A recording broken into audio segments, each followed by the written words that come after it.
toothpick. Ito sa'yo milk lang, baby. Aga-aga naman yung nagalit. Natanggal bukas yung... Ang tinatanggal, di ba nakabukas kanina? Ay kagabi, matulog ako.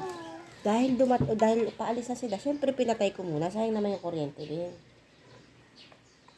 Tapos pinatay ko. Gusto mo sadyain kong patayin?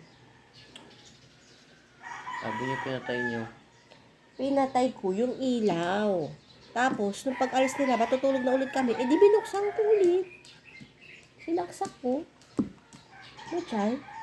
Kuya mo aga na gising. Gagrind pa siya. Parang kasarap nga din hugutin nga naman ng wifi. Gabi. Sa susunod, pag nagising si kuya, hugutin na natin ng wifi ng totoo. Napagbintangan pa tayo eh. Nakalikot niyo. Kasi nga nagsasaksak nga ako. Di ba may kasama ako? Kaya nga. Oo. Hindi niyo sinabing hindi niyo sinasadya eh. Parang ina-accept niyo pang tinanggal niyo talaga eh. Hindi ba obvious? Hindi. Na baka nasanggi ko? Dahil ako may hawak? So then,